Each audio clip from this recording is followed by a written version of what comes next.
Hakikat angin itu adalah api, hakikat api itu dia Nur Muhammad, hakikat Nur Muhammad itu adalah Nur Allah, hakikat Nur Allah itu adalah Allah, hakikat Allah itu aku, hakikat aku itu kosong tuh. Lenyap dah tuh.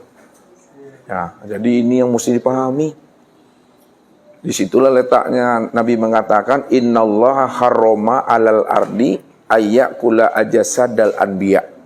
Allah itu mengharamkan bumi ini untuk memakan jasadnya para anbiya. Anbiya itu maknanya nur.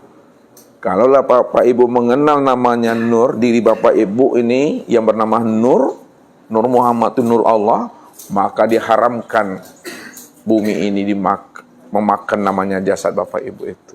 Tuh duduk yakin tuh. Namun orang yang sudah duduk pada makom kepasrahan, mau dimakan yang atas serah aja lah tuh. Allah ada di situ. Yang penting apa? Ya. Nabi katakan, man khoffa minallahi khoffahu kulla syai'in. Barang siapa yang telah benar-benar takut kepada Allah, sudah mengenal dia akan Allah, sudah tahu dia seakmal dirinya, seluruh alam ini takluk pada dirinya itu.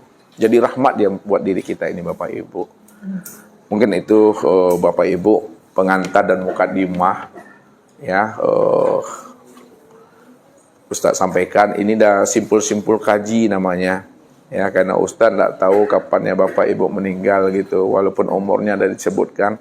Ustaz tanggung jawab Ustaz, bagaimana Bapak Ibu nih betul-betul tidak ragu ya bertuhan kepada Allah, sehingga Tuhan yang kita imani selama ini kita dah lihat, kita dah saksikan itu. Makanya Imam Ali mengatakan la na'budu rabbana lam yarah. Kami tidak akan sembah Allah itu kalau Allah yang kami sembah itu belum kami saksikan.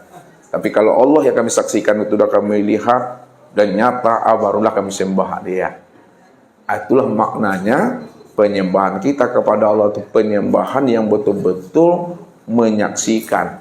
Siapa yang menyembah Allah tapi tidak menyaksikan, maka batal amalnya. Secara makna hukum hakikat.